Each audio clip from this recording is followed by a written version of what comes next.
Welcome to the 2016 edition of the Best Practices of Officiating for High School Football video. I'm Bill LeMonnier. Tim Kiefer and I will be taking you through the sections of this video. This is our 7th annual training video, and we trust it will help you in preparation for the upcoming fall season. Each year, we try to take a slightly different or unique approach to the video in an effort to keep things fresh and educational. Our points of emphasis this season will be on clock awareness, the status, and pre-snap situations regarding illegal substitution and illegal participation. We'll continue to emphasize taking ownership and responsibility, communication, and player safety. We believe if you and your crew take the same objective into the 2016 season, that you'll again raise the bar for your individual and crew performance. You'll see examples of excellently officiated plays. You'll see also some examples of plays that we'd like to do better. The key to watching any play is to analyze the play for why it worked or why it didn't. Just saying the call is right or wrong won't help you make the call right in the fall. Put yourself on the field, responsible for the call. Apply all the things that go into sound judgment in analyzing the play. Rule knowledge, mechanics, fitness, game conditions, time and score, human dynamics. Continue to work on your judgment to minimize the gray areas. Don't let judgment be a surprise, conscious decision. Be ready. This year, instead of fish and minnows, we're going to use get the alligators, not the crickets. You're the guardian of the game. Do what's right for the game and the athletes, the kids playing the game. The game belongs to them, and our individual egos and pride need to take a back seat.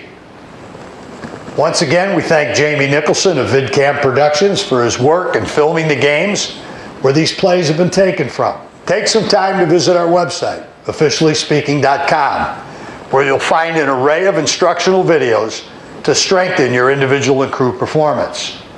Please keep in mind that the purpose of this video is to stimulate discussion.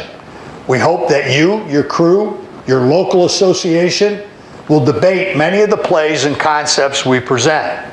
The key thing is for you, your crew, your association, to be challenged and agree on what works best for your officiating success. Our goal is to present you with what we call the best practices of officiating. Thanks for being one of the guardians of the game, and best wishes for an outstanding 2016 season.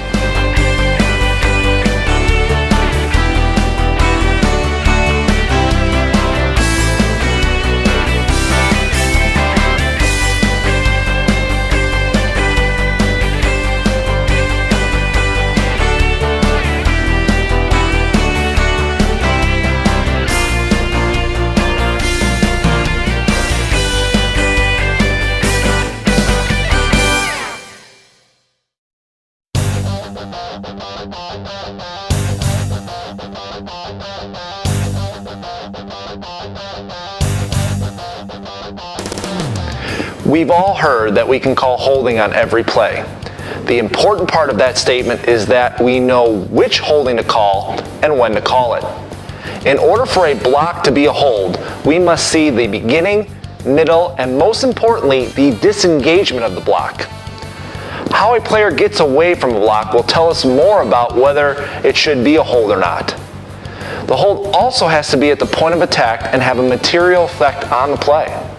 If a hold is away from the play, pass on it. Blocks in the back can be difficult to understand as well. Determining whether a block is in the back or legal starts with the engagement. Where did the blocker initially make contact with his opponent? Did it start on the side or the front? Did the opponent turn to cause the contact to be in the back? These are all questions we need to know before we can throw a penalty for block in the back. If we can't answer these questions, we are better off passing on it than penalizing it. See what you call what you see.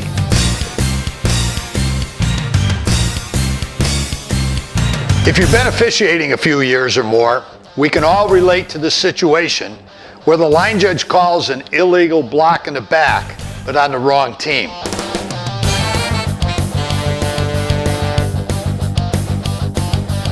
push in the back is by the defender, number 53, but it was called on the offensive player at the B18.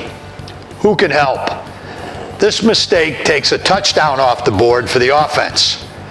What causes this confusion? It's the mental part of the game.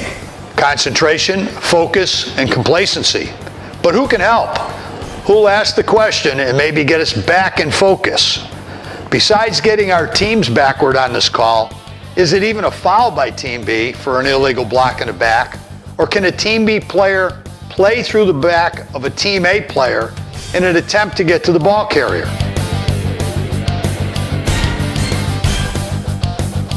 The snap starts on the right hash at the B20. The runner goes to the line judge's side for a touchdown, with a suspect offensive hold at the B5.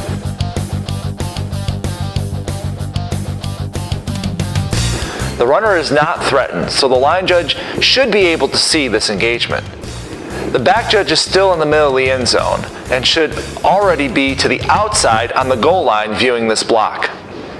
The Team B defender has a good argument for an offensive hold call, which doesn't come from either official.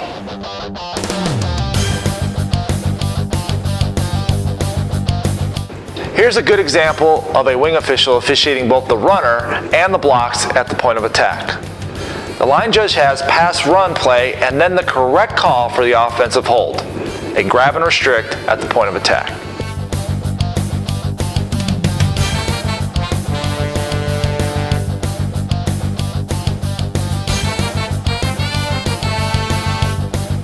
Suspect offensive hold by the right tackle. Referee.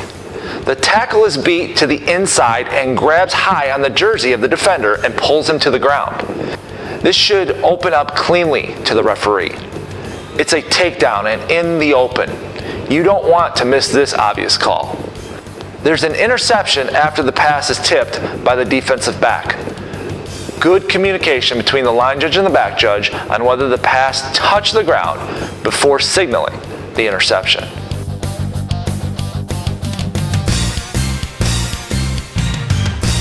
On this long run for a touchdown to the head linesman's side, the umpire has a block in the back at the 20-yard line on number 51 just before the runner scores.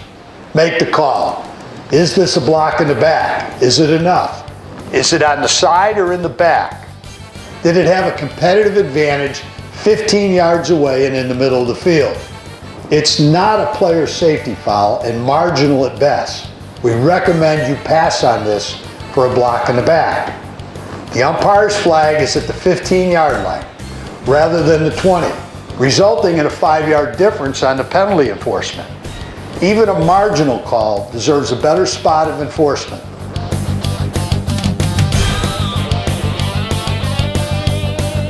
Referee has an offensive hold on this pass play, possibly the same action that's also a suspect clip by the right tackle who's beat at the line of scrimmage. Umpire, your point of attack, and you should have a clean look into this action. Call by the referee is solid, but the umpire needs to get this obvious foul situation, which is out in the open and impacts the play.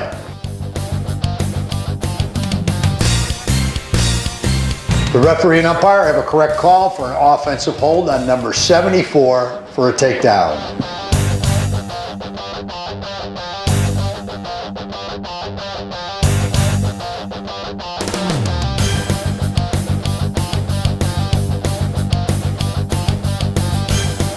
The referee has an offensive hold against the team that is losing by 28. The offensive hold was also an incorrect call. This is not a hold. Know your game situations, and when it comes to non-safety player fouls, know when to and when not to throw your flag.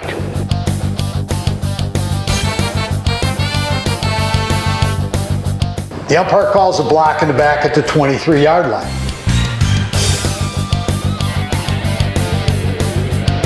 It appears too technical. The contact's on the side and glancing. It's not a foul. We used to say things like, make it be there, get the big ones. Now the buzz phrase is, do you love that flag? Ask yourself, if this was your flag, do you love it?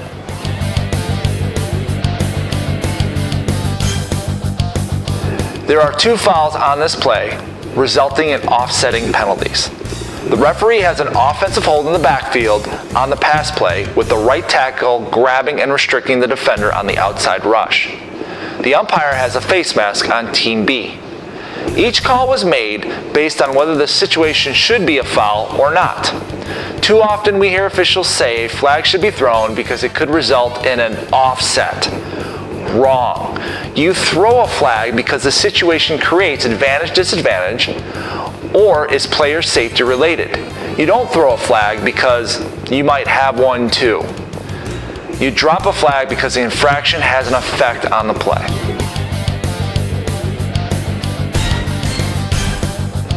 Referee umpire, offensive hold with a grab and restrict. Appears correct judgment on this restriction. During the play, Team B intercepts the ball and will obviously decline this penalty to keep possession with the touchback.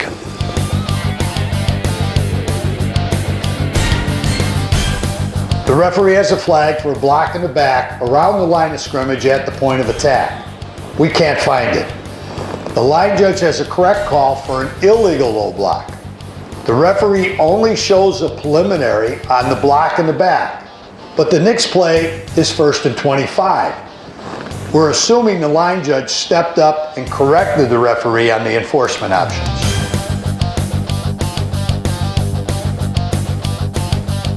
We have a flag for an offensive hold on a 25-yard pass play. No flag is on the ground prior to the pass being thrown, and no engagements are taking place during or after the throw. If an offensive hold occurred, this had no effect on the play. Leave it alone. Make offensive hold calls have an effect on the play. An advantage or disadvantage took place.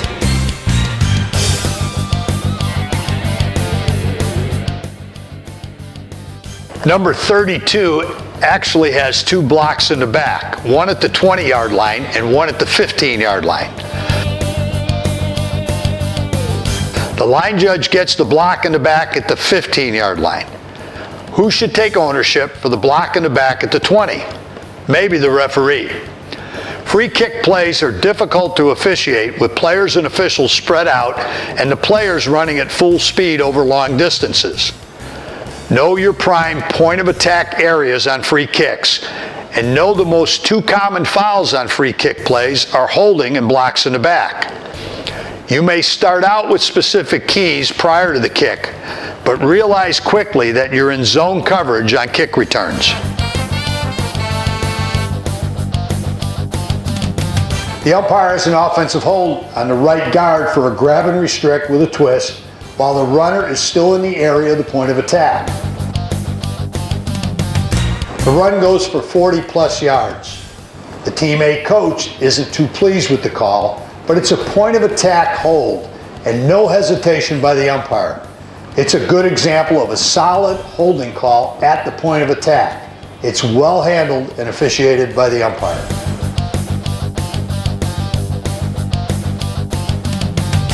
There are several tight blocks to rule on during this punt return for a touchdown. The first block occurs at the 45-yard line and appears to be a side block. Who takes ownership for seeing and ruling on this legal block? The back judge or either the wing officials? Now a second tight block occurs at the 35-yard line. Again, it appears to be a side block, but who sees it? Don't get lucky, know the answer. The referee takes the last block on the side at the 5-yard line just before the score. We recommend the referee turn with the players and continue to watch the action in the end zone rather than just stand signaling the touchdown facing the sideline or the press box.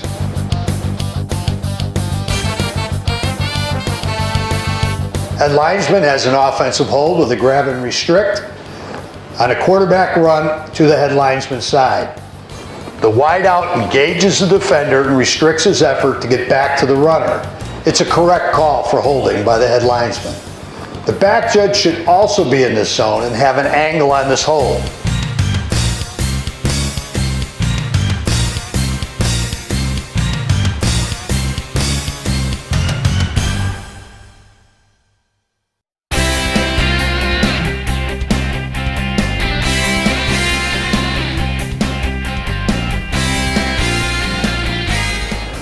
forward progress is an art, not a science.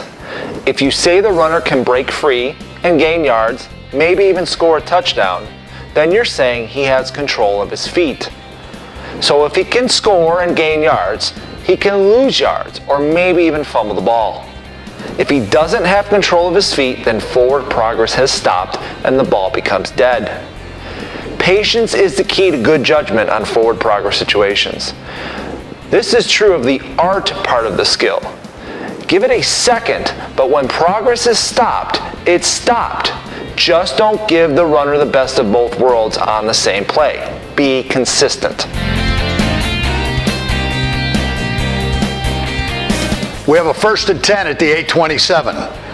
The runner is first contacted around the 8:24, almost the 8:25.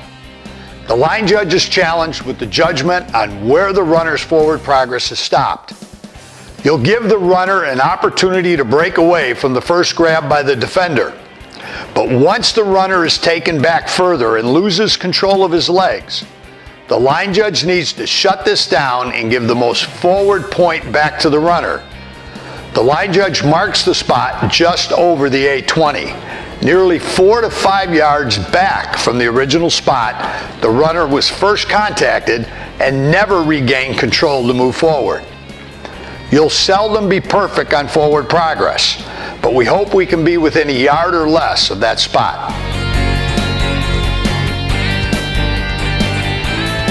On this 3rd and 5 play, Team A has the yardage for a first down, then fumbles with Team B recovering. 3 officials are covering the action and no one stops the game clock. Finally, the umpire points that it's Team B's ball.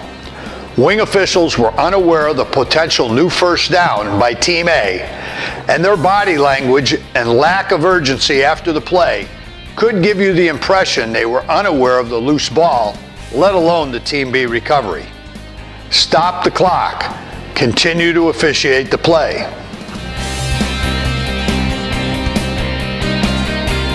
It's 4th and 1 back at the 8:44 with Team A going for it on 4th down. The head linesman and line judge don't match up on this critical 4th down spot. If you're Team B, you like the spot by the head linesman. If you're Team A, you like the spot by the line judge. The runner probably did make the first down right at the 45-yard line, but probably not to the extent the line judge marked it. That said, the head linesman and line judge need to work on their tandem spots, especially on critical plays like this 4th and 1. Using the front edge of a line probably helped in terms of not needing a measurement based on the line judge spot. But the dual spots by the wing officials opened up the door for criticism.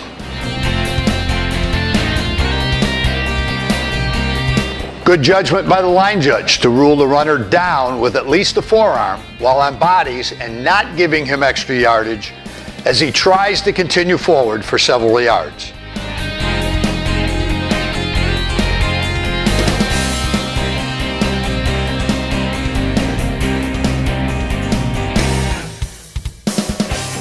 The head linesman has excellent mechanics in ruling this forward progress inbounds, but close enough to stop the clock, requiring a measurement in a critical situation in the 4th quarter of a 1-score game. He spots the ball in the field of play, indicating the runner's forward progress was stopped inbounds, not out of bounds. The measurement is a good one to do at this point in the game. It comes up short, but proves the point to both teams. It's well handled by the head linesman and the referee for the progress spot and the measurement.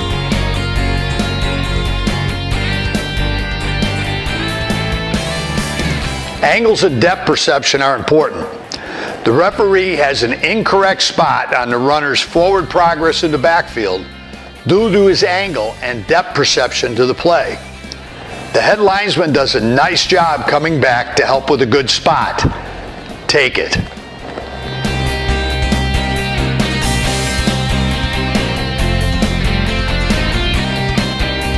This game was officiated using 7 officials.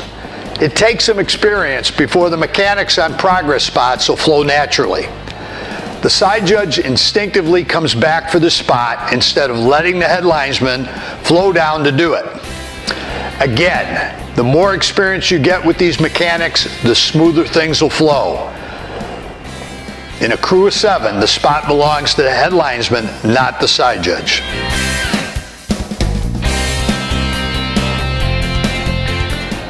It's 3rd and 10. The spot on this play is not critical, but it's an opportunity for the wings to use cross-field mechanics as the receiver is hit and driven back.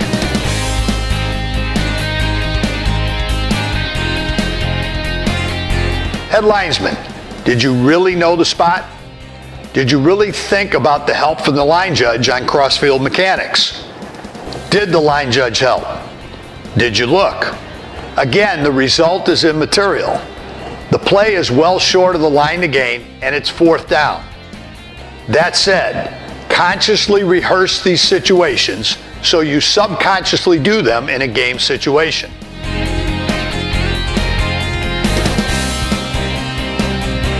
The line judge rules the runner's forward progress is stopped inbounds and he winds the clock.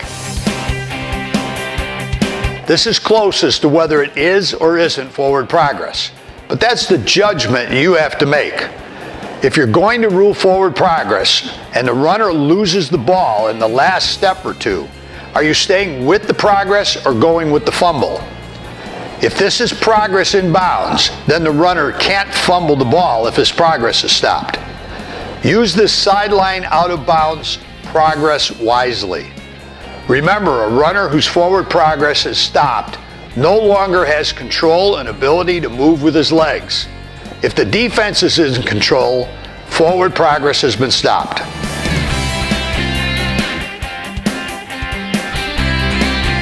The head linesman knows his line to gain before the snap. The run is just a yard beyond the line to gain, with the head linesman signaling timeout like he had eyes in the back of his head.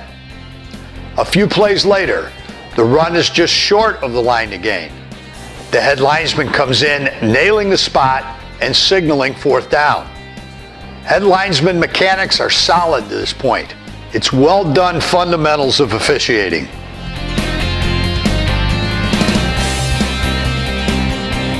Forward progress is an art, not a science. This snap is from the 826. The referee is extremely lenient on this forward progress situation, where the quarterback is wrapped up at the A16, but no whistle, and he breaks out and is almost sacked further back. Remember, if you're going to let him gain, you're going to let him lose. If you're going to let him score, you're going to let him fumble. We prefer this was shut down when the quarterback was wrapped up. The referee rules the quarterback got the pass off before he's down. It appears the ball is still in the hand of the quarterback when his knee is down. This is a tough, difficult call that's hard to pick up in real speed. We recommend you watch a play like this and then do your mental imagery, rehearsing this play 10 to 15 times. This is a play that's tough to make if you're on the move. The key is recognizing the critical point of the knee in the throwing motion, hopefully viewing this while you're stationary. At that point, if you know the call, you make the call. If you have any doubt, let a play like this stay live. Don't blow this dead unless you're 100% plus sure the quarterback is down and in control of the ball.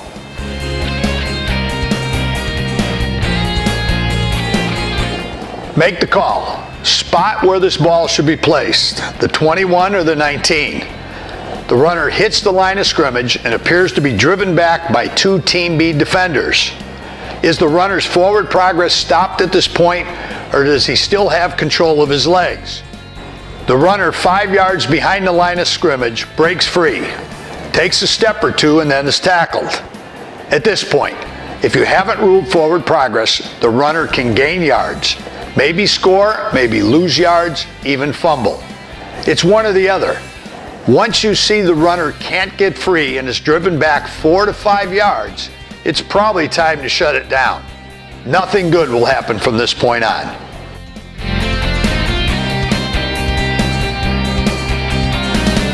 An excellent call by the head linesman in ruling this runner's forearm is down and the play is over. Depending on your angle, this could be an easy miss, which would allow the runner extra yards. It's a good, decisive judgment by the head linesman to rule this runner down.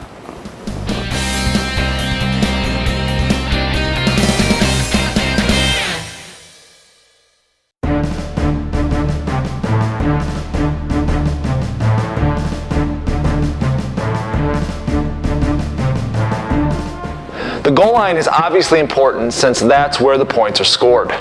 We spend a lot of time discussing whether a player scores a touchdown or not.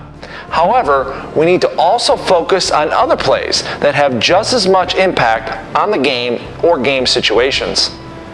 Ruling whether a kick is a touchback or down at the 1 yard line is the difference between 19 yards.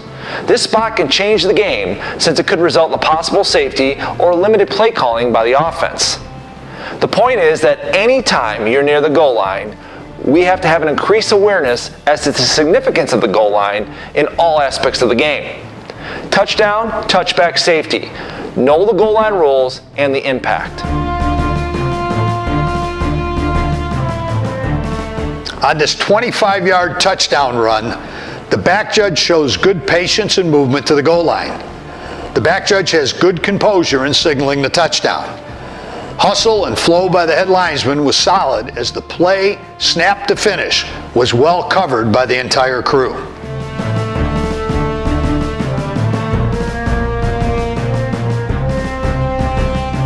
This punt is muffed by the receiver at the 30-yard line and again muffed at the 10, the 5, and finally recovered at the 2-yard line. Here's the goal line what if. Had this last muff continued the punt into the end zone, would you have a touchback or a safety? Make the call. Trust you had a dead ball and a touchback for Team B. No new force or impetus was put on the kick by Team B.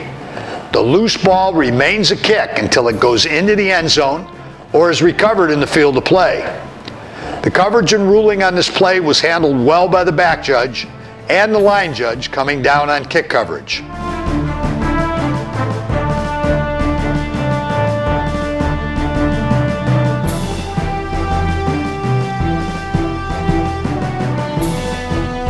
The snap is from the A5 with the head linesman in good reverse mechanics, moving back to the goal line at the snap and then moving back forward with the runner to cover the run.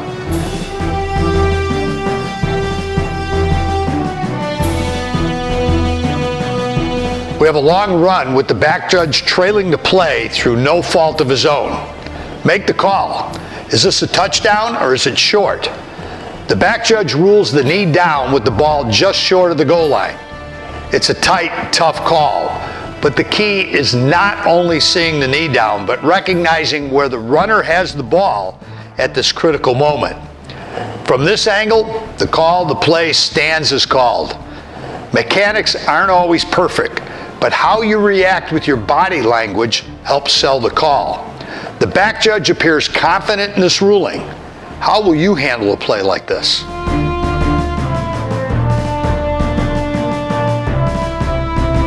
The head linesman now has the challenge of this tight goal line play. Coming in strong after ruling the quarterback or the runner down and confidently going up with the touchdown signal. We can see the quarterback breaking the plane even from this angle. But with all the bodies between the head linesman and the runner, it's not an easy call down on the goal line. How we handle the critical plays like this either solidifies the crew's credibility or damages our crew credibility. Body language, poise, and confidence are critical.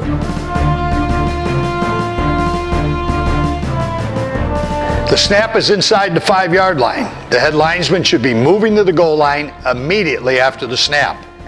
The head linesman instead holds and gets to the goal line late.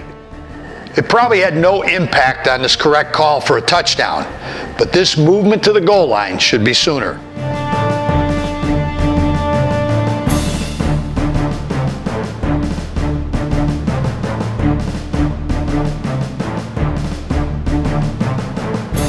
The side judge has a tight goal line play correctly ruled a touchdown. We recommend that if the snap comes from your hash, that you widen up and give yourself a cushion before the play even starts. In this case, it's the side judge, but it could be the short wing if the snap is closer to the goal line. The side judge recognizes the run is coming to the pylon and backs out, but starting wider would have been more efficient.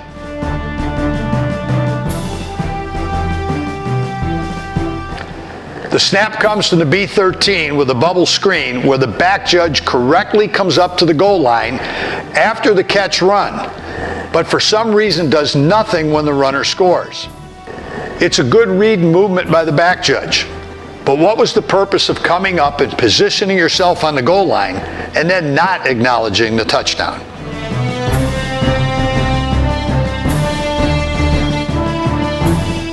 On this punt play, the kicking team player attempts to dive on the ball to prevent it from going in the end zone for a touchback. Make the call. Is it a touchback or the 1 yard line? We agree with the touchback call, but the signals from the side judge and the back judge should be more in line with Federation mechanics.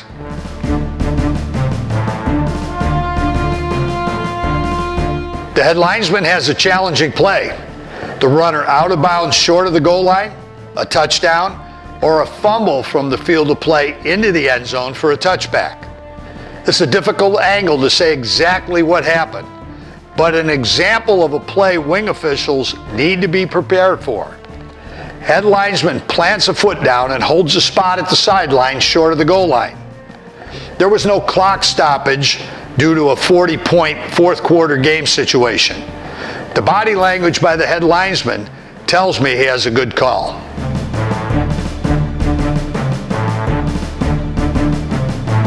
A bit overzealous work by the back judge coming up to assist at the goal line with the snap coming from the B2. Assume your wing officials can handle this goal line play, especially in a 41-0 game.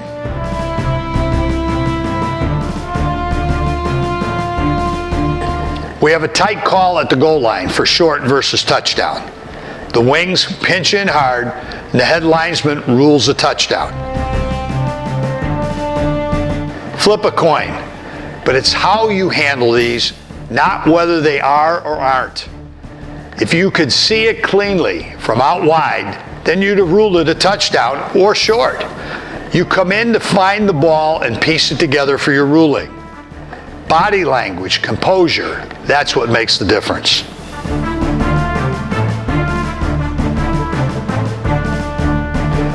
The back judge has a correct ruling for a touchdown. The receiver completed the process of the catch inside the 10 and then dove for the end zone. Losing the ball when he hit the ground means nothing. The runner already scored. The stretch and reach was a second act, and the play ended when the ball in control of the Team A player broke the plane of the goal line.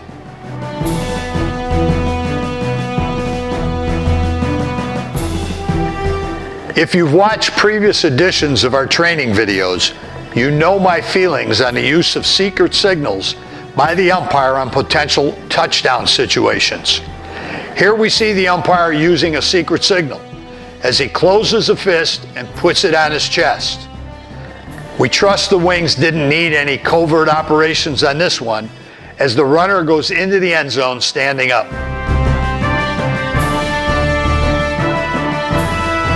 The head linesman correctly rules a catch and a touchdown as the receiver falls to the ground hitting the pylon.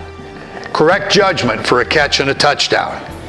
We recommend the head linesman stay facing the receiver on the ground, who is now laying out of bounds past the end zone.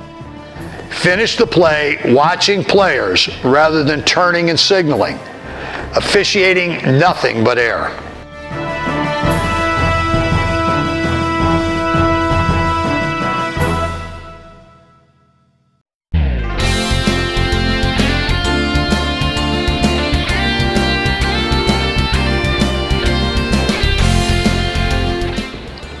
Before every play, we should go through a pre-snap checklist.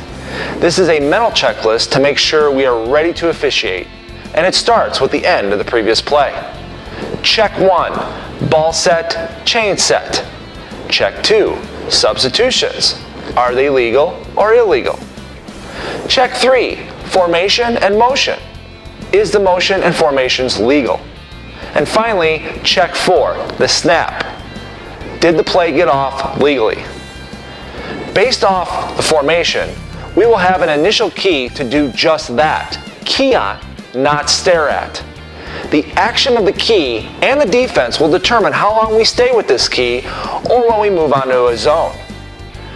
We are a crew and work together to cover the field the best means possible, so zone up on a play after it's developed.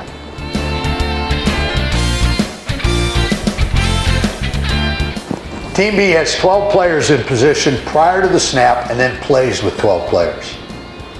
The call for illegal participation is made after the play is over. It's good the infraction was caught and penalized after the play was over, but let's make sure we know the count for both teams before the snap. The call is technically correct, but it's an incorrect mechanic by this back judge. Don't go through the motions between plays. Even if a team runs a fast-paced offense, the crew needs to get and know the count prior to the snap. There's a huge difference between an illegal substitution call and an illegal participation penalty. Or maybe not even knowing a team played with 12 players.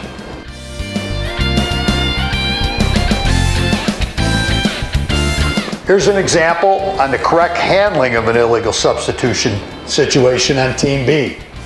The back judge has correct mechanics for the dead ball foul rather than letting this play go live and having an illegal participation situation.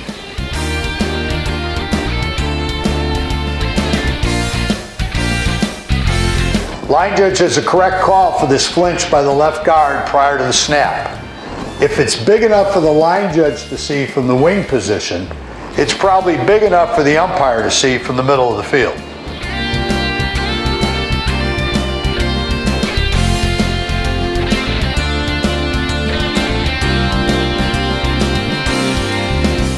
Head linesman, line judge have pre-snap flags. Good job hustling in to communicate. You can't assume the other official has the same call. It's simple, but well handled.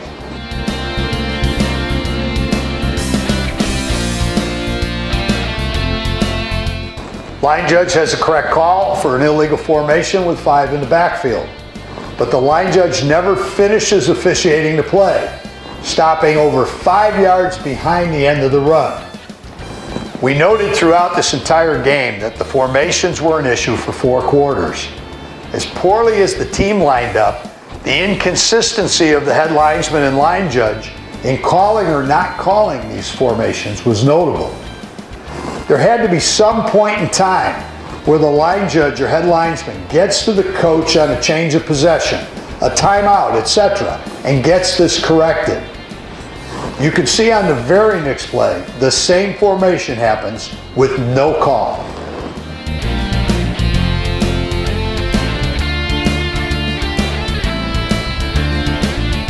Team A has 12 players in formation and the play is correctly shut down for the illegal substitution.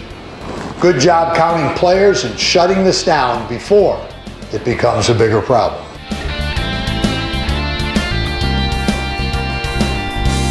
We mentioned earlier the problems in this game with formations. Here it is the third quarter and the formations are still an issue. The line judge initially punches wide receiver off the line of scrimmage. Now there's 5 in the backfield.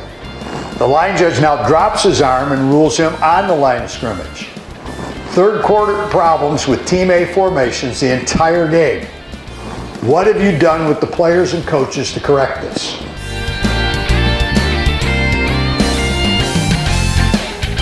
The slot receiver starts early. Head linesman, false start. Correct call. This is a false start, not motion. Now a chance to reset. It's correctly called.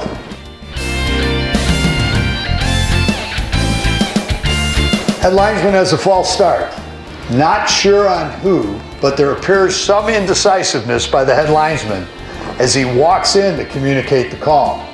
Maybe a bit more zip in the step. Body language won't convince anyone this was a Super Bowl call.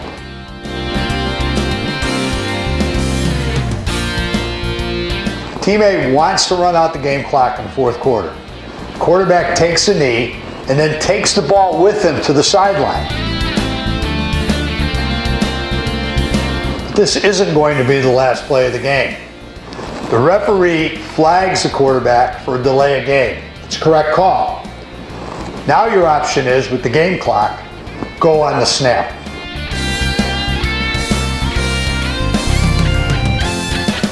Team B has 12 players in formation at the snap.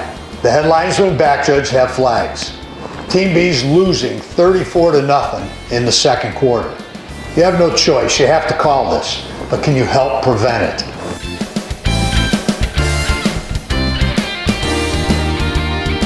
Head linesman's a bit technical on this encroachment by Team B.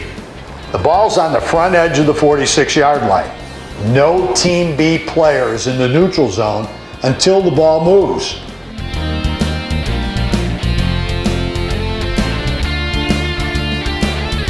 On this field goal attempt, the back judge has illegal participation. 12 players on B participating. We need to get this as a dead ball foul. Looks like the flag came from the bleachers, with the back judge and umpire so far back behind the goalpost on the field goal attempt. The referee signals the field goal good, and the penalty is on the kickoff. Question: if you take half the distance penalties, you have a new first down. Was that option even given to Team A? Possibly Team A is satisfied with the 3 points.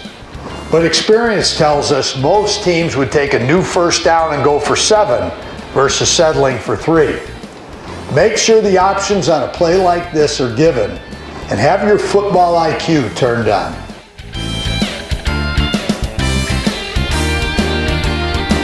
Team B has 12 players. Team B coach takes a timeout. Grant the timeout over the illegal substitution whenever possible.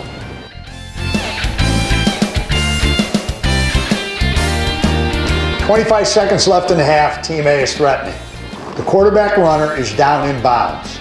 Football IQ by the line judge, who immediately looks to the head coach of Team A for a timeout signal.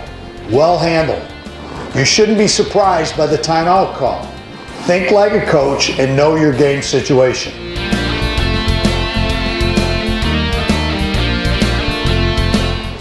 Good catch by the line judge that the 11th player ran on the field just after the snap. This is a live ball foul for illegal participation. It's a situation you could easily miss thinking this is just the 11th player, so it's legal. The key to this is knowing and signaling that you have 10 players on the defense. If the 11th player enters before the snap, no problem. If he enters after the snap, then you have a participation situation. The penalty is 15 yards at the end of the run for the illegal participation, even though the referee gave the signal for substitution.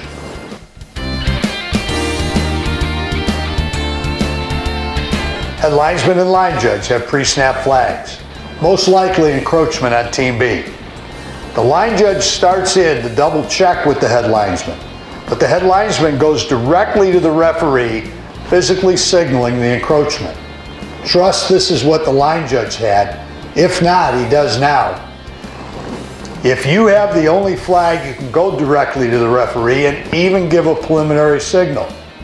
If there's 2 or more flags down, then the officials get together and talk before giving the preliminary signals. Don't assume you have the same call as the other official.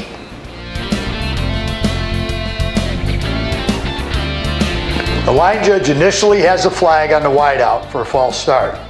For some reason, he waves it off. This is a false start. It's not a situation where the back or the end gets to reset or shift. Plain and simple, this is a false start.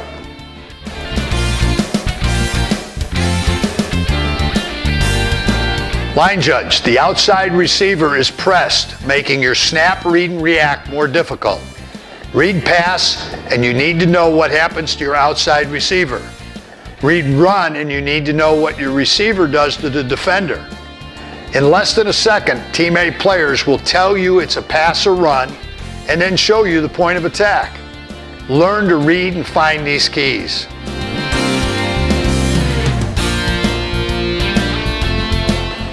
Back judge and wings. The 11th man comes on late with the formation shift.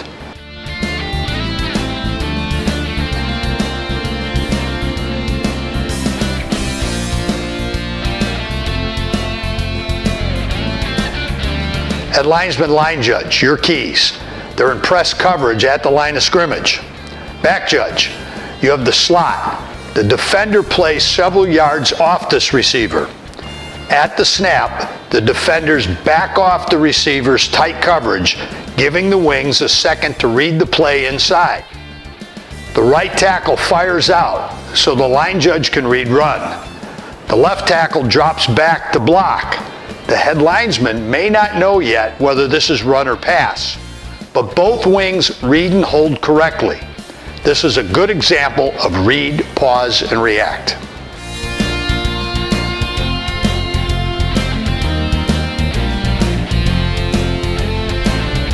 We have stacked receivers to the head linesman's side. Defenders play off the receivers, giving the head linesman and line judge time to read the play from the tackle's movement. Back judge, where do you key? We recommend you take the first player threatened off the line of scrimmage, so in case of a pass play, you know who did what to who and the potential for an OPI pick.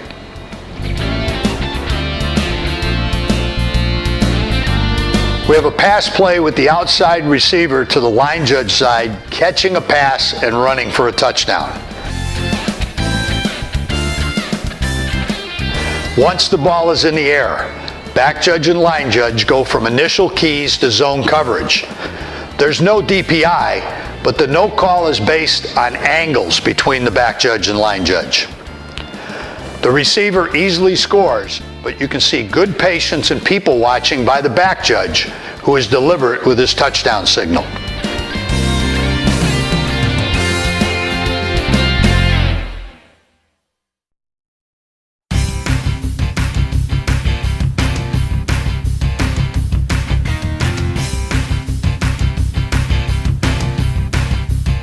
Every game and the second half starts with a kickoff. Other than that, we don't know when a kick will occur. A team can choose to punt, kick a field goal, but that's their decision. If a team scores, then we know we're going to have a kickoff, but the scoring team doesn't have to kick the try. What does this mean? We can have a lot of kicks in a game, or we can have very few kicks in a game. Because of this, we are not always proficient in officiating the kicking game. In addition, we take all 22 players, spread them out, and then have them run full speed at one another. Throw a bouncing ball into things or an onside kick and things can get pretty crazy. This is where we need to rely on mechanics and solid philosophies to guide us through. Remember, wider is better. Being close in on kicking plays can cause you to become part of the play instead of officiating it. And I think most of us, our playing days are well past us.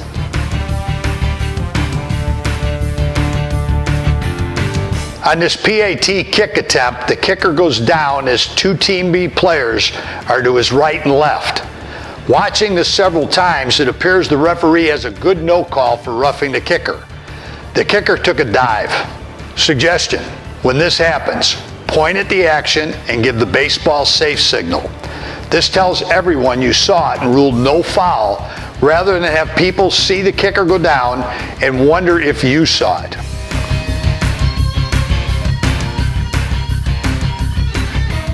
On this fourth down punt situation, the line judge vacates the line of scrimmage before the snap. The obvious question is, if that's the mechanic, why even line up there just to vacate? Why not just set up deep with the back judge after the third down play ends? The line judge simply needs to hold the line of scrimmage until the snap, quickly read the kick, and then vacate the line of scrimmage after the kick. Officiate players rather than officiating error.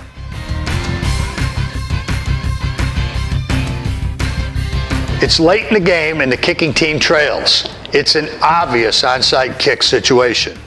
Your crew should discuss this after the previous PAT or field goal and decide if you're going to onside kick mechanics or not.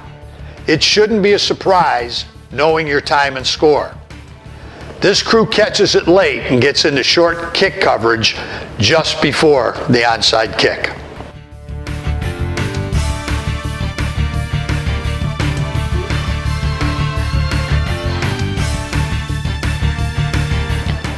Here's an interesting play on a squib kick that the line judge initially rules a kick out of bounds. No question the kick travels more than 10 yards and is initially legally touched by the kicking team. Does the K player actually recover and possess the kick before landing out of bounds?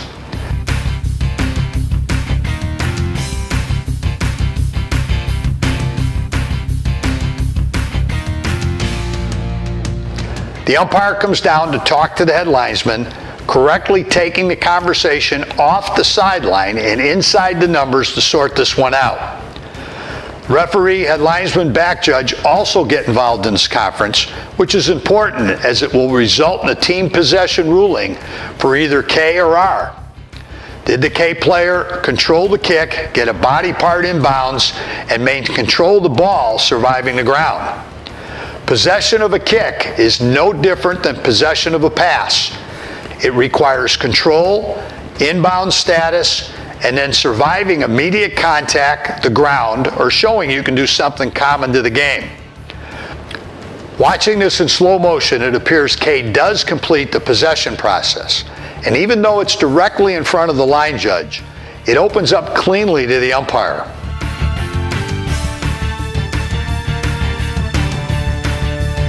We think this is a great step up by the umpire to overrule the kick out of bounds and award possession to the kicking team. Kudos to the umpire and the crew for this conference to discuss a critical play situation.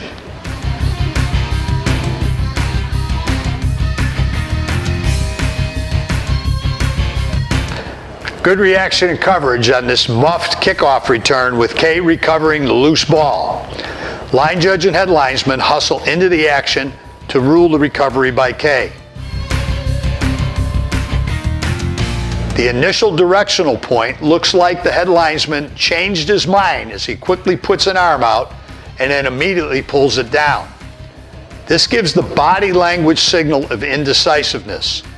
Take a second longer to process the call, then give a firm point, holding it out for everyone to see. The correct call was made, but it's how you handle it, how you look speaks louder than anything you say.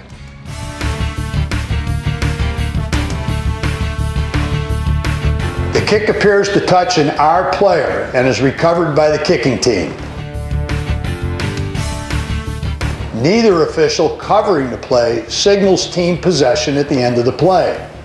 This should be done on every potential change of possession play, even if the result of the play is obvious.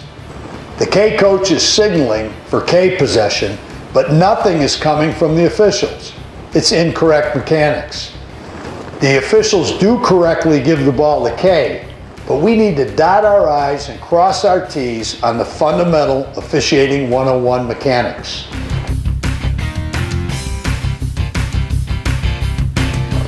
On free kicks, other than onside kicks, per philosophy, for us to shut the play down for kicker's encroachment, we want the player to be a full step or more ahead of the kick.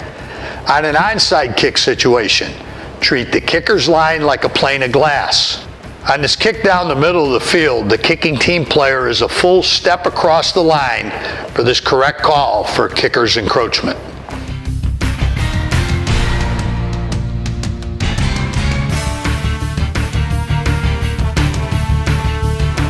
On the opening kickoff of the game, the Team A initially shows a normal deep kick formation, but then shifts into a bunch formation and tries an onside kick.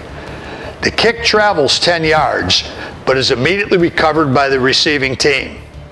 It appears the crew coverage is good. There's always a debate if the clock should start, then stop on plays like this. No one wound the clock, but the back judge coming in from the opposite side does signal the clock to stop. Should we be at 12 minutes of the first quarter or 11:59 of the first quarter? It's a cricket, not an alligator. But what will your crew do with the clock?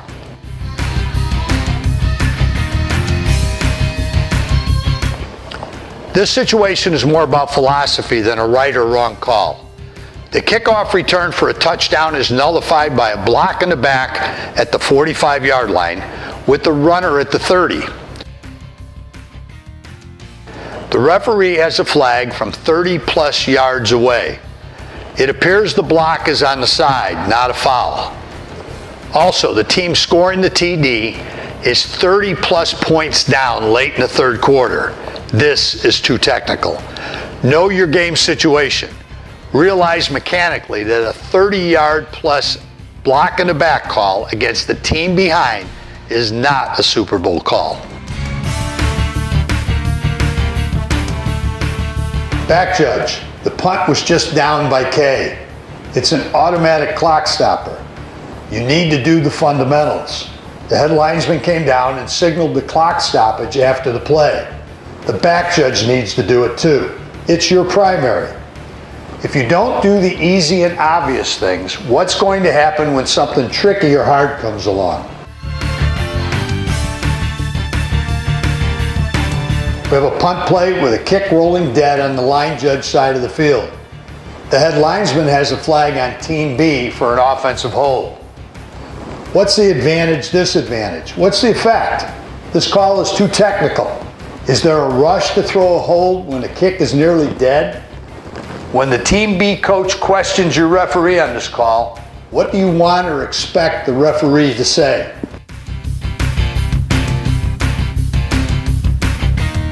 Punt returns aren't the easiest to officiate, as demonstrated on this play, where the Team A receiver is contacted and forced out of bounds. He returns immediately, and then further downfield is pushed in the back by a Team B player. It's tough coverage in a crew of 5, but did the line judge even see the step out of bounds? The suspect blocking the back to the line judge side of the field. Could the back judge even help from the side zone?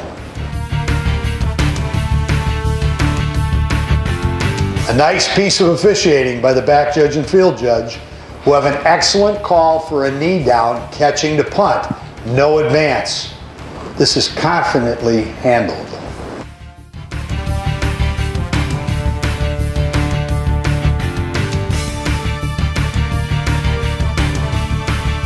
As mentioned earlier, this is a crew of 7. The officials are not totally comfortable with the mechanic differences from a crew of 5 to a crew of 7. The side judge, field judge should work deeper on punts to avoid being a yo-yo moving up and back. The punt lands out of bounds with the field judge stopping the clock but showing no possession point.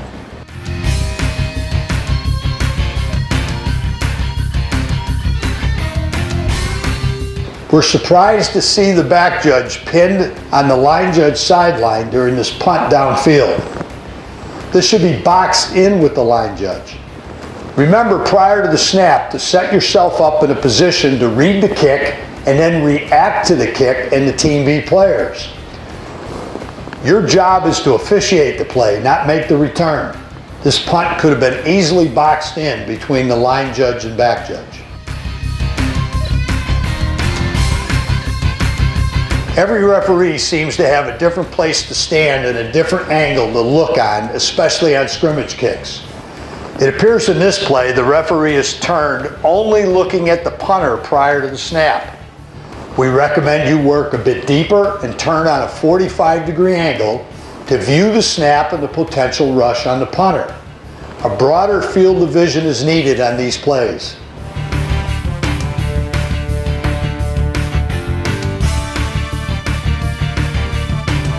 Earlier we showed this referee on punts, being in too tight and watching only the punter.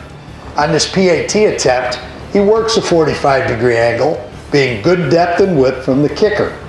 Do the same thing on punt plays, setting up on 45-degree angles based on where he'll normally step up and punt the ball from.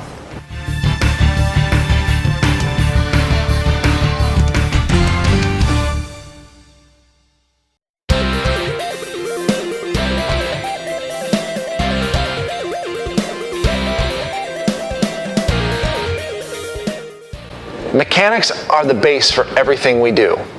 They are not perfect, but they try to put us in the best position to rule on the game. Mechanics also make us look crisp and competent. How we look and move on a field gives us credibility. It gives the coaches and the players, the fans, the confidence we are in control of the game and know what we are doing. There is no excuse for not using proper mechanics. Sometimes we miss a call or may not have the best judgment, and that is expected from time to time. However, many times these lapses can be traced back to a misapplication or not using the proper mechanics. Look good, look crisp, use the proper mechanics.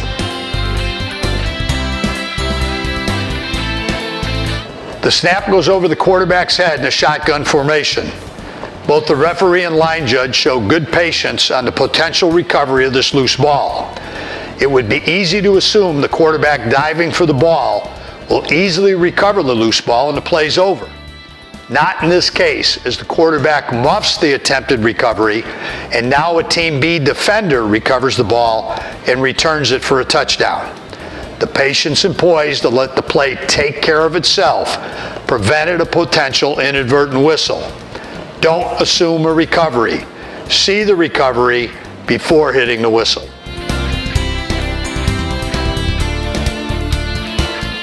It's 4th and 1, so our pre-snap football IQ should immediately tell us that no matter what happens on this play, when the play is over, the game clock will stop.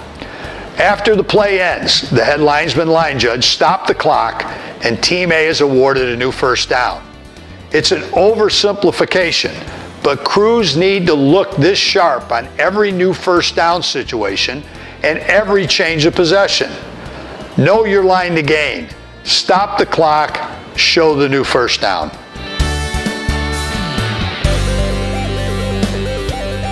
There's no problem with the contact going into the sideline out of bounds. Back judge, instead of getting a new ball, you should be in the side zone getting opposing players out of the bench area.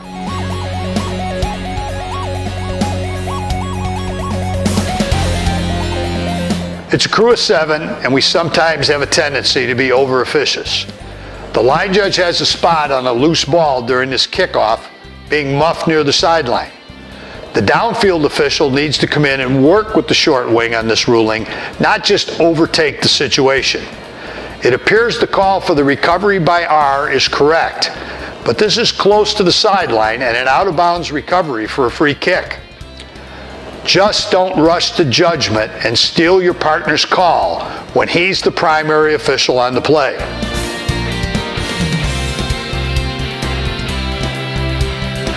Back judge, when a pass run comes at you, try to work toward the middle of the field instead of being pressed out to the sideline.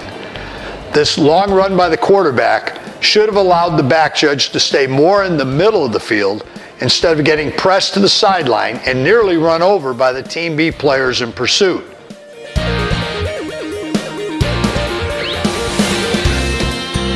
Back at their own 20, Team A goes for it on 4th and short, coming up a full yard short of the line to gain.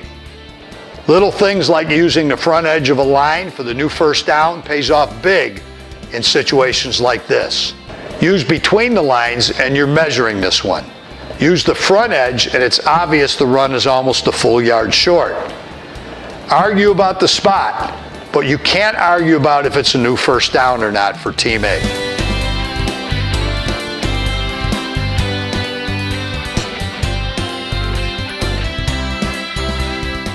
Back judge umpire on field goal attempts. You're too deep. This is not the best place to view a tight kick to that upright, nor a place to be if it's a fake or broken play. Move underneath the uprights.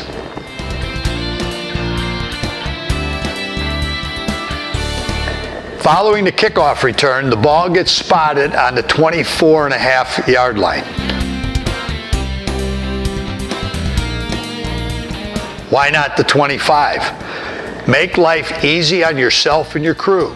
Head linesman, set the chains up on the 25, even if the ball was spotted by another official at the 24.5. Umpire, put the tip of the ball at the 25. This next play ends close to the 34.5. First down, measurement, It appears from the spot to be a new first down, even though it's short of the 35. Head linesman has no clue where he's at or the game situation.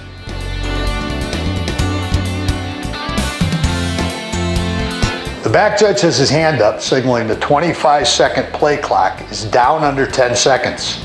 If you get to 5 seconds, start an arm movement. Trust this 10-second warning at this point in the game was really due to a 30-second play clock running down. It's important to remember that this communication starts before the game. The back judge needs to seek out both team quarterbacks and explain to the quarterbacks where to look and what each signal means. Referees can also assist verbally when this count by the back judge starts, whether it's under 10 or under 5. It's important to note that you should use the prescribed mechanic mandated by your state association in regards to signaling the play clock.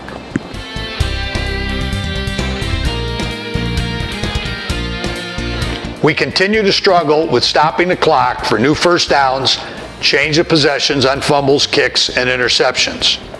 Here's another example of that as Team B has a fumble recovery, but no one stops the clock after the change of possession. Maybe you missed this the first game you work, but try to convince players, coaches, and fans that this isn't your first game.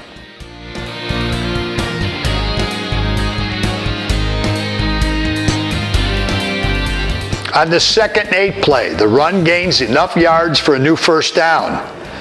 The head linesman has excellent flow with his read, slide, and then stopping the clock for the new first down.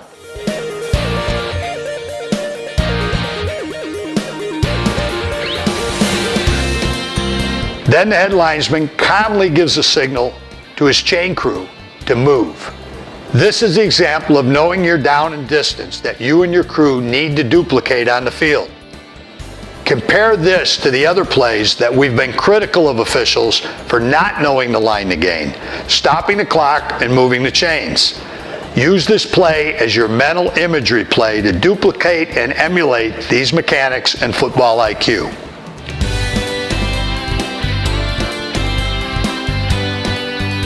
The inconsistency with clock status continues even with a crew of 7.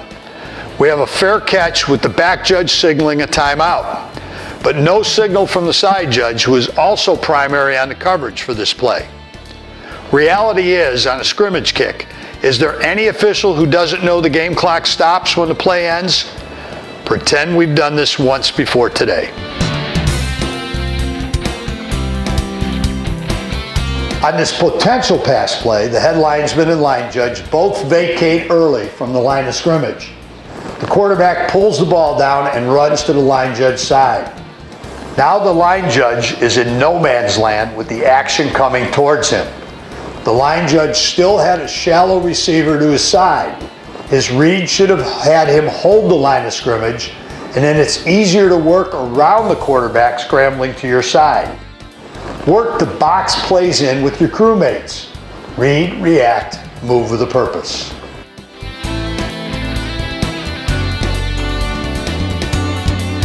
The referee has good patience on his whistle. The ball is loose, the runner is not down. Give yourself that half-second cushion rather than knee-jerk reacting to a play situation.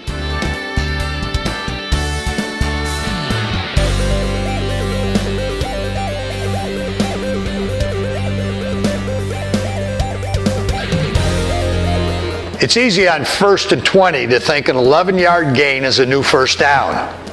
Good awareness by the head linesman and line judge not to stop the clock as the runner just crossed the back stick. If you actually know your down and distance before the snap, you won't confuse yourself when the runner is tackled after making it to the back stick instead of the front stick.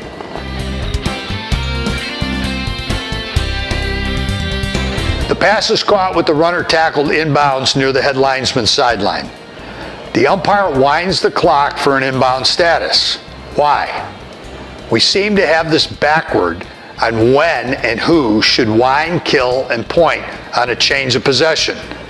Umpire, leave this alone to the wing official to wind an inbound spot if it's critical or not. Otherwise, no signal and the game clock should continue to run.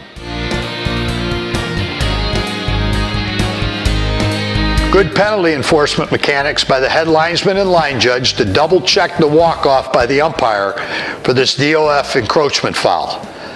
Don't take even the simplest penalties for granted. Double check the easy ones so when the tricky situation comes up, the crew looks sharp and credible on every enforcement. On this field goal attempt, the umpire and back judge are under the goalposts. Referee, do you want to look into the holder kicker or through the holder's back? We recommend you work looking into the face of the holder.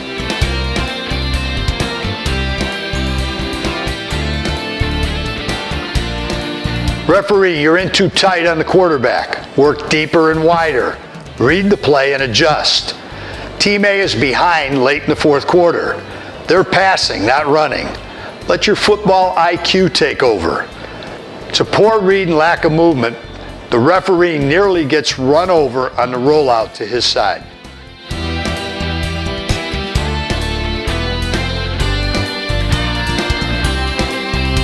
Back judge, excellent read and movement with back pedal on a long run up the middle.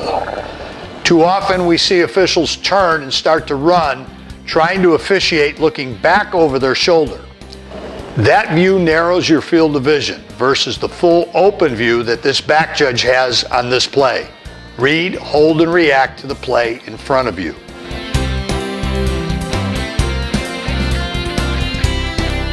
It's the fourth quarter, we're under 2 minutes. Team B is losing. On this fourth down play, it ends up close. One of the teams has a new first down.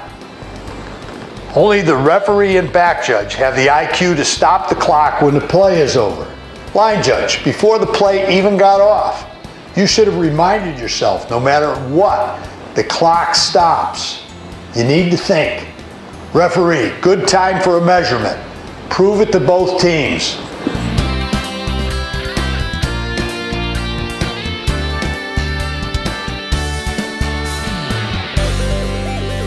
Last play of the second quarter. The back judge has a flag for defensive holding at the goal line. The pass falls incomplete. We have an untimed down. The call appears marginal with the receiver never breaking stride from any Team B contact. Would you really love this flag? Based on the reaction of the Team B receiver, he's not expecting or looking for a flag. Make it big, especially in these situations. We have a correct enforcement, though, for the untimed down.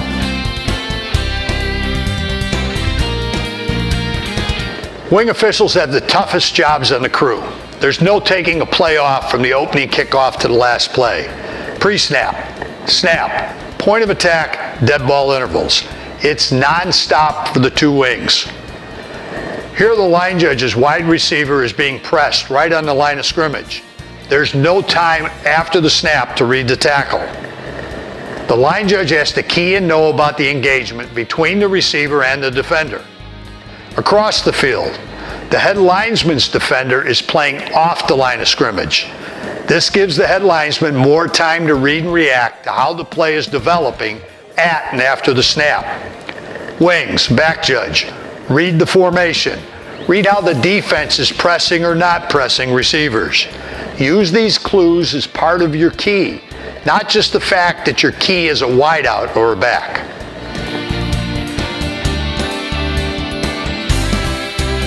Second and 1 with a 5-yard gain. This should be an easy shutdown for a new first down, but the head linesman never stops the clock. He does look back to instruct the chain crew to move, but never does anything with the clock.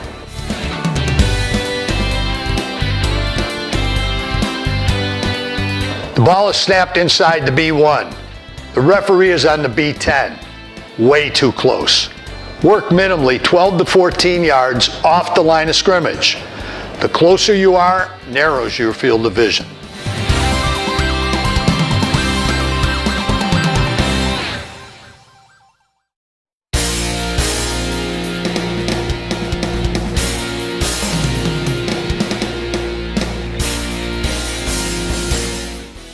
The game of football is now more of a passing game than a running game, and this is true even at the high school level. Many teams are implementing high-powered spread offenses that push our officiating resources to the max. These offensive schemes are not going away, so we need to adjust. Pause, read, and react to a play. Identify receivers and keep your angles to best judge the action on the field. Remember, closer is not always better. Angle over distance. Keep a play boxed in to the extent possible in order to see as much as you can of the play.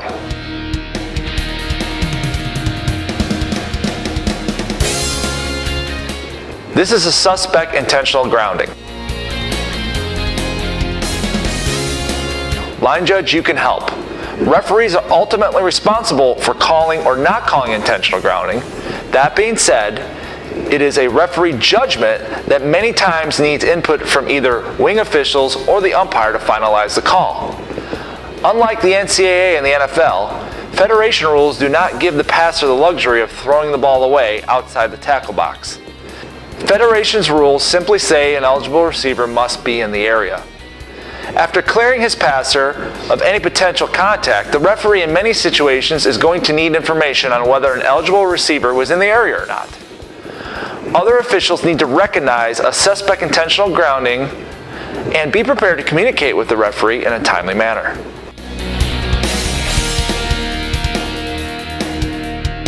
Here we have a decisive call for an incomplete pass by the head linesman on a low pass to his side.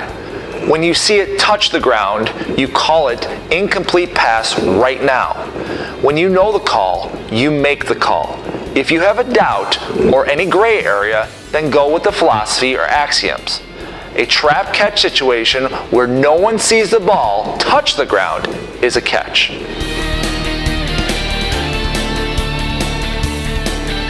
Head linesman. Correct judgment and mechanics ruling first pass backwards and good punch and hold. There's no doubt that the second pass is legal. The unfortunate thing about a crew of 5 mechanics is that with the head linesman holding or coming back to cover the first backward pass, the back judge is left covering all the pass receivers to the head linesman's side himself. Mechanics aren't perfect, so you just do what you can with the hand that you're dealt.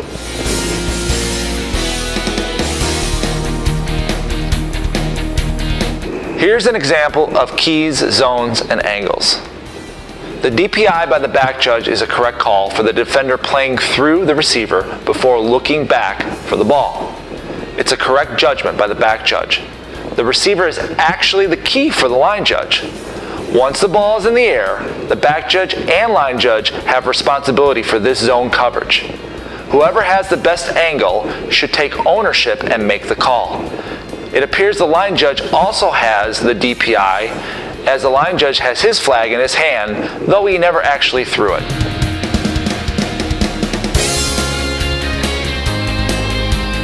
Back judge has a good call for defensive pass interference with early contact on the receiver. Correct enforcement from the previous spot at the right hash, half the distance from the 26 to the 13. Distance is enough for a first down.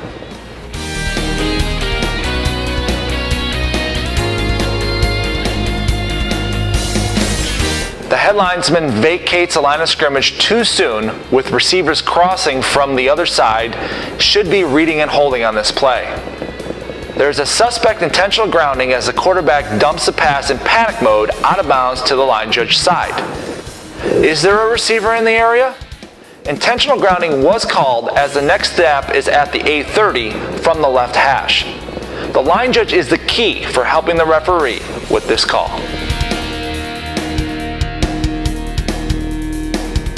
Nice coverage by the back judge on an 80-yard touchdown pass and run.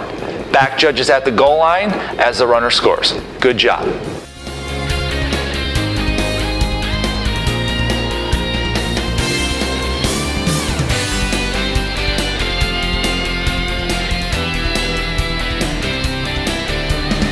Defensive pass interference was correctly called by the line judge for the defender with early contact not playing the ball. The angle opens up good to the line judge. Back judge, what did you see or not see? Remember, pass interference is about keys, zones, and angles.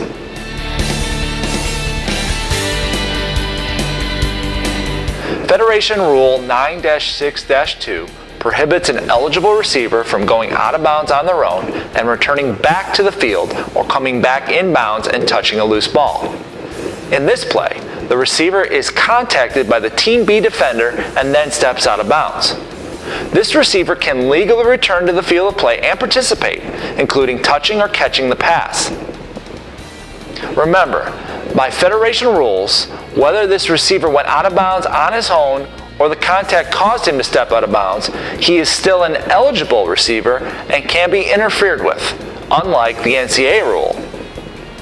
Many officials work both NCAA and Federation games. It is your responsibility to know the rule differences and to know how these enforcement differences apply to your game.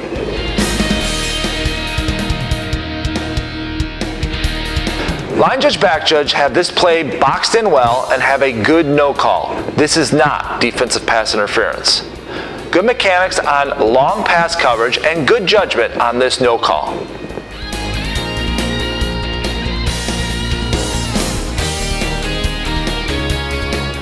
Umpire has an offensive hold on the right guard during the quarterback scramble.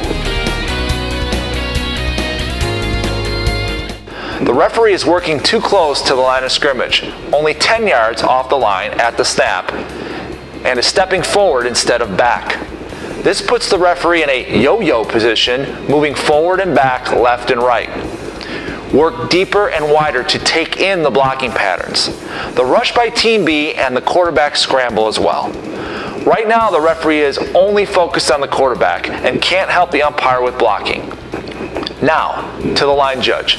Do you have an incomplete pass or a catch inbounds for a touchdown?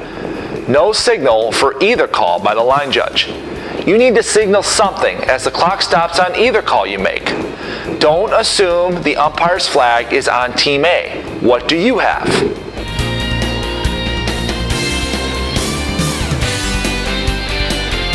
Line judge, field judge both have a good call for defensive hold as number 2 grabs and restricts. Good job communicating your calls to each other and not assuming the same call is made.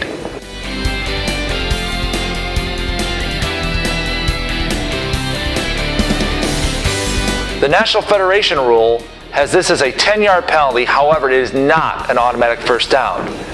3rd and 15 is now 3rd and 5. Correct judgment call and correct penalty enforcement by the crew.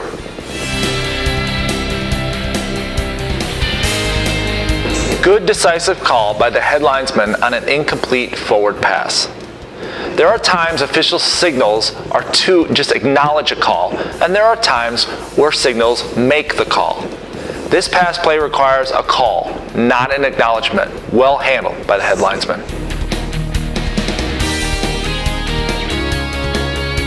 Head linesman rules that the airborne receiver comes down out of bounds with his right foot.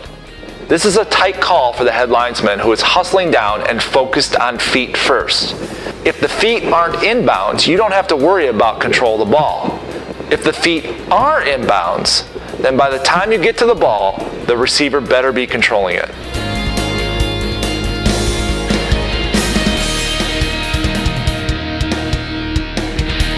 The head linesman has it flagged for an eligible downfield, but the pass never crosses the line of scrimmage.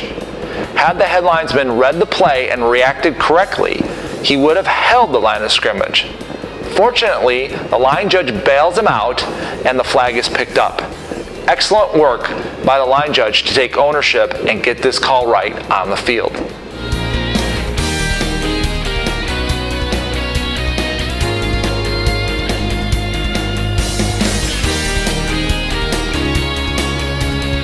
A pretty nice job on pass mechanics by the head linesman who watches the receiver control the pass, get a foot down inbounds, and then completes the process of the catch going to the ground. The head linesman stops the clock, turns to the out of bounds area, and watches the players. Well done by the head linesman.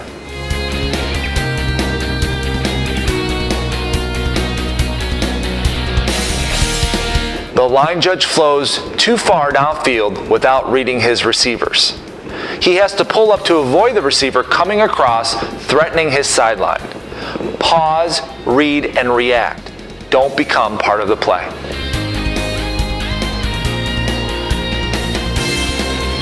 Suspect defensive hold or defensive pass interference by number 2. He grabs the jersey of the outside receiver to the line judge's side. Appears to be a restriction, however, there's a no call. Line judge, your key, your zone, your angle.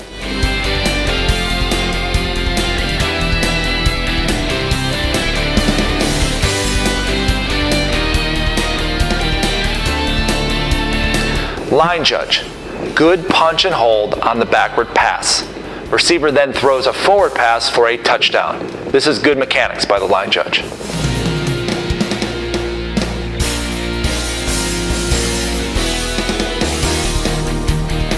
The line judge has a correct ruling on a catch with the first foot down inbounds and then the second foot out of bounds. Well handled.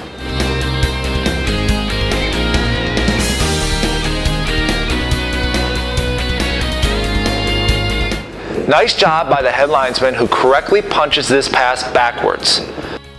Some calls are easy, others are more challenging. First, take the release point at the B49 and now the touch point at the B49 and a half. It's tight, but backwards by a half a yard. The head linesman gives himself a chance to correctly rule on this forward and backwards pass situation because he reads the play and held the line of scrimmage. React to what you see, not what you think is going to happen. Had the head linesman float at the snap, our guess is the pass would have been ruled forward as the head linesman's depth perception would have been off from being downfield.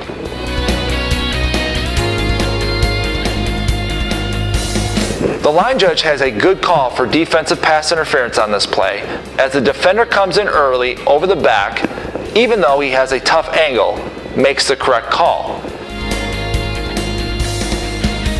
The back judge does have his flag in his hand, but does not throw it to the ground, even though it appears that the back judge has a better angle on this play.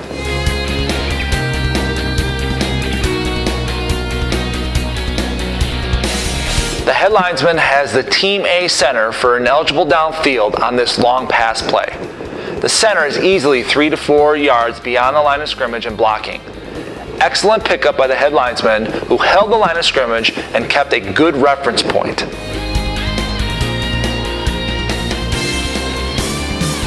A nice example of good patience by the line judge on this tip pass being caught by the receiver going to the ground for a catch.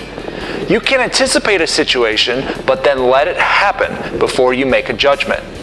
It seems longer than it is, but give yourself a half a second to a full second before blowing your whistle or making a signal. Do it once and do it right, just like this line judge demonstrated.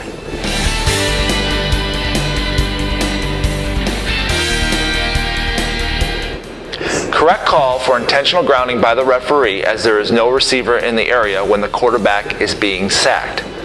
You're under a minute in the half, and time is important to Team A. What will you do with the game clock? On the ready or on the snap?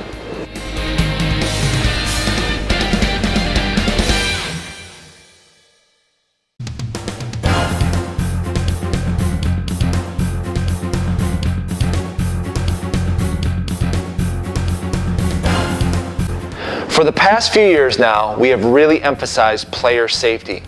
As we review video from all levels of football, we are starting to see a change.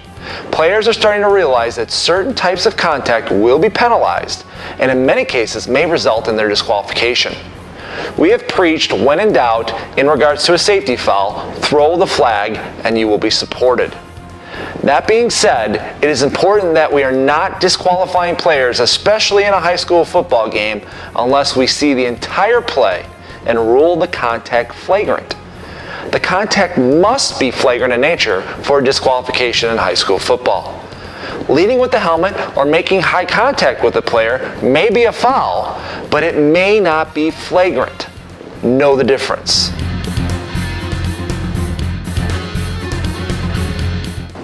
Team A gets a new first down. We have a dead ball, unsportsmanlike conduct foul now on Team A. Should it be 1st and 10 or 1st and 25? Make the call. Trust you ruled it's 1st and 10 after the 15-yard enforcement. The new first down was made by Team A and before the ready for play for the unsportsmanlike conduct foul. This results in a 1st and 10. Had the referee given the ready for play with the chain set to a new 1st and 10, then the unsportsmanlike conduct call would result in 1st and 25. Good spot short of the goal line by the field judge and side judge.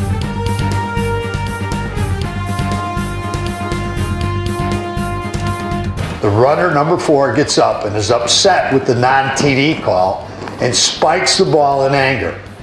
The back judge jumps in his face to chew him out. Throw the flag when a player shows you up instead of getting in his face. Now we have 2 immature individuals out in the open rather than just one. Put the ball at the B16 instead of the 1.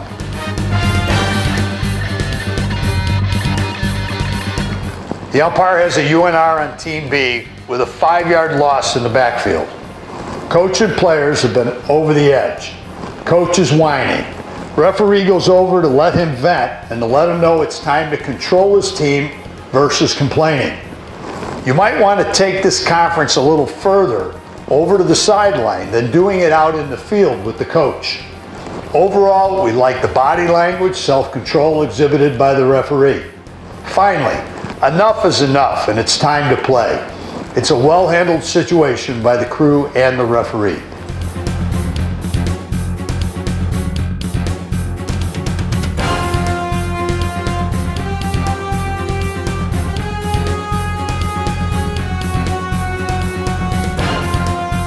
After the play and in the backfield, it appears that red number 54 takes a swing at his opponent, number 65, who ends up on top of him. This should be a flag now, but no flag comes. When number 54 gives a slight push to 65, the flag comes out. Get the big one, and the little stuff means nothing. We often get accused of catching the second party rather than seeing who started it. Here's an example that proves this conspiracy theory right.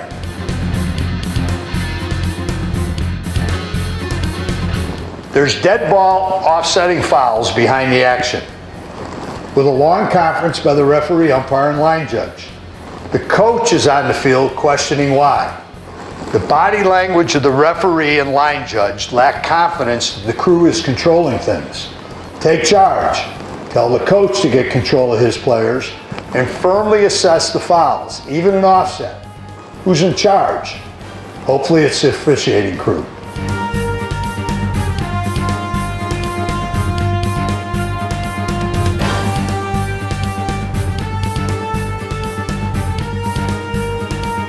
We have a little extracurricular action by number 33 and number 88 that the umpire starts to watch and then leads. It ends up by the line judge, who doesn't seem too concerned with this action either. Appears to be a situation requiring a talk to for game control, and then maybe a conversation with each coach to help settle them down. Better presence and taking charge is needed. This ends up okay, but had the potential for being a bigger problem. A correct call by the referee and line judge, and even the back judge, for this out in the open face mask grab on the runner. Some may think 3 flags is overkill on this play, but if you saw an obvious foul like this, you throw on it. Even if you saw another flag, you can't assume the official has the same call. The only question to ask is for anyone who threw on this, were you supposed to be in this area of coverage? This is an interesting play with the quarterback with hands to the face, bending back the head of the potential tackler. Foul or no foul? Well, it's not a foul by the runner as long as he doesn't grab the face mask of the defender.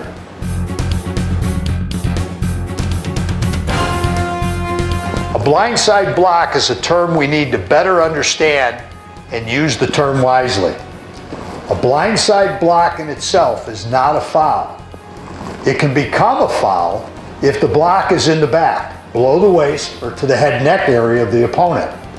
But if the blindside block is at the shoulders or below, and in the front, the block is legal. This blindside block is legal. It's below the head-neck area. Now the question is, who should see and rule on this action, who takes ownership and responsibility.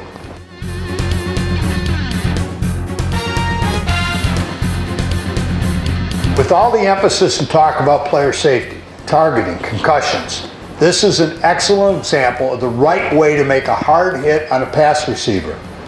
The defender is in a wrap-up position with his head to the side and taking a target area through the numbers rather than the shoulder area.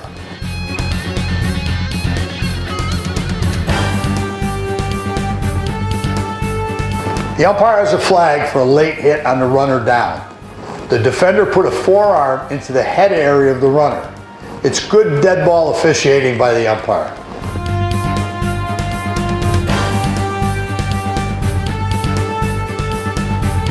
The quarterback is wrapped up and driven back. The body language by the referee says he was slow and maybe unsure on shutting this play down. Even after the play, the referee is non-confident in his presence as two other officials come into view, shutting the play down, but the referee is non-aggressive with his whistle and his body language.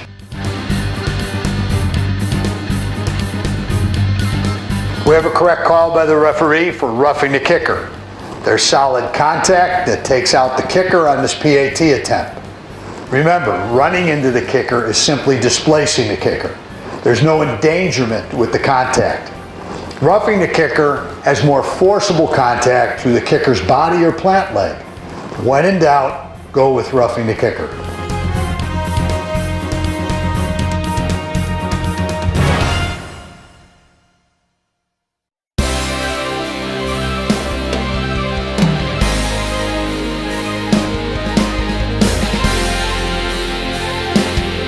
Ruling whether a runner is down or fumbled is a critical skill for officials. If we rule the runner down, then the offense keeps the ball for another play. If we rule that the runner fumbles the ball, odds are the defense recovers. Not always an easy call when you're trying to see through bodies and having the runner go to the ground and you can't find the ball. When we know the call, we make the call. If we have doubt, we hold off on the whistle and possibly a crewmate can help us out. Worst case scenario, rule fumble, as the axiom and philosophy show that these situations normally are fumbles more than not. Solid officials recognize that they don't have a view of the ball. When that happens, and it will, maybe 10 to 15 times a game, add an extra second of patience before making a ruling, especially if the runner is down or not. We can knee-jerk react and blow the whistle and probably get away with it most of the time. But one of the times, the ball will come out and your knee-jerk reaction will turn into an inadvertent whistle. A good decisive call by the line judge that the runner fumbled prior to being down. Forward progress was not an issue. There's a good clock stoppage and change of possession signal.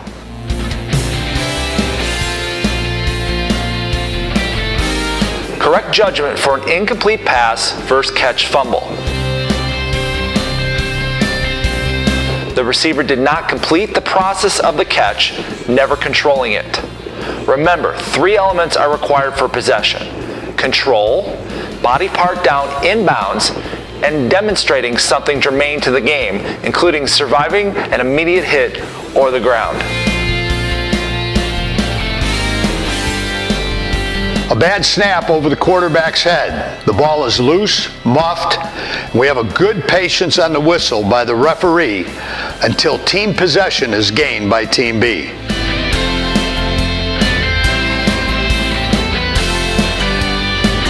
The line judge rules the runner fumbles rather than a forearm down.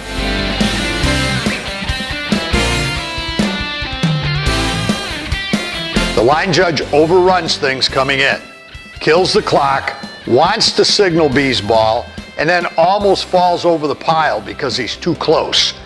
Now he waits until the pile uncovers and signals B's ball. Questionable fumble versus down call, and poor mechanics handling the loose ball recovery.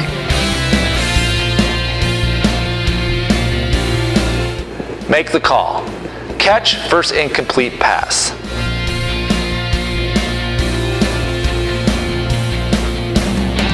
Neither the back judge or the line judge initially calls the pass incomplete on this diving attempt by the Team A receiver. A crew conference results in a ruling of an incomplete pass.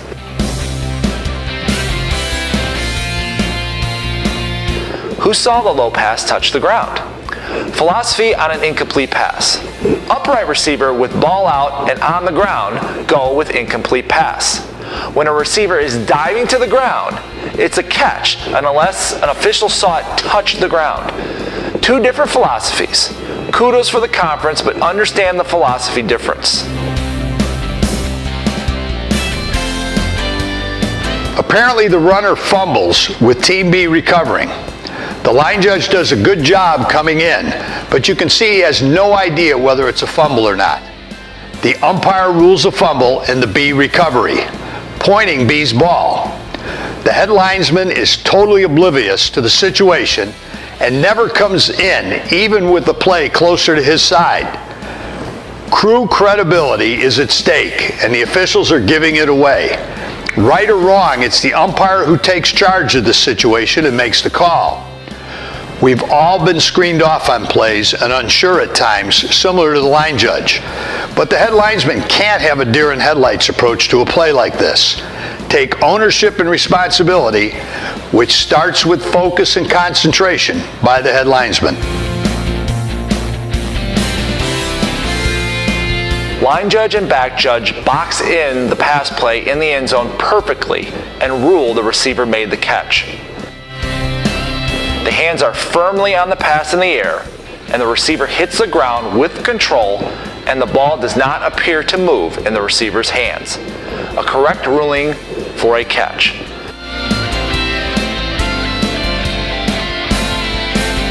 Runner number 3 appears to have the ball stripped away by the defense. The head linesman has no initial reaction, but then rules the runner down or progress. Was the runner still up, or was this progress? Did this steal take the head linesman by surprise? It's an interesting play to discuss how you'll be ready to handle it when it happens in your game. So make the call. Progress, down, or a fumble.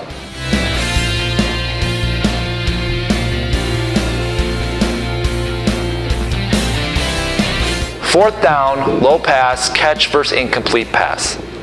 The head linesman is screened out, looking through the back. This opens up better to the umpire who turned. The umpire gives the NFL catch signal.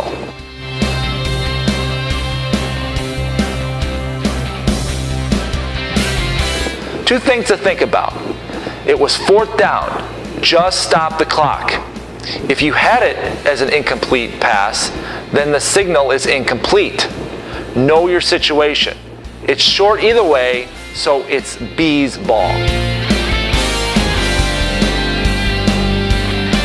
The head linesman gets challenged on this play for a catch and fumble versus an incomplete pass. The head linesman correctly rules a catch and a fumble as the receiver completes the process of the catch by demonstrating he can do something common to the game. The receiver is then hit and fumbles. It's a correct judgment for a catch fumble versus an incomplete pass.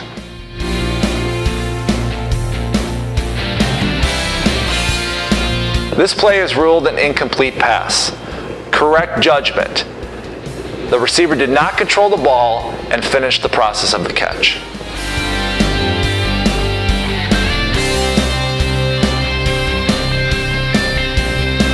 The line judge and referee have a correct call for a fumble by the quarterback. Good patience on the whistle during the recovery by Team A.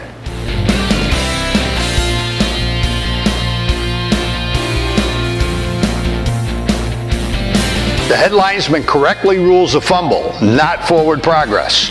It's a correct call even when this team is down 41-0 in the fourth quarter.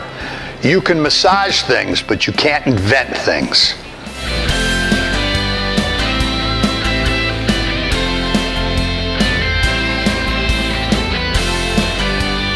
Excellent call by the line judge for a catch at the sideline.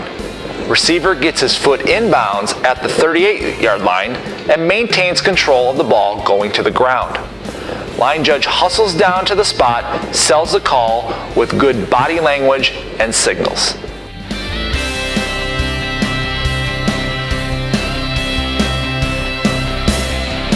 The back judge rules a fumble on this play, resulting in a touchback. Appears the runner is down just short of the goal line. The play started at the B-22. The back judge should be on the goal line with a cushion from the runner, going down to get a clean view of the action. Poor mechanics have put the back judge in limbo for a critical judgment call involving team possession.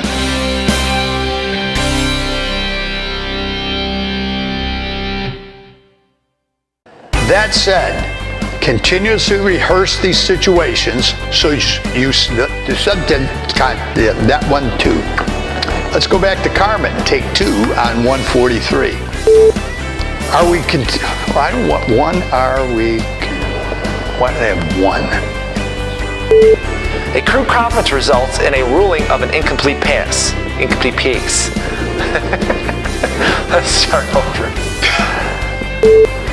The umpire. Correct call for intentional grounding by the referee. There's no receiver in the area when the quarterback is sacked. Well, he's not sacked if he threw it away, right? Did he throw it? There is no receiver in the area when the quarterback.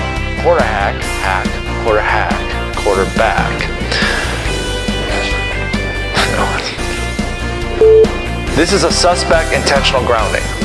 Line judge. The unfortunate thing about a crew of 5 is that when the unfortunate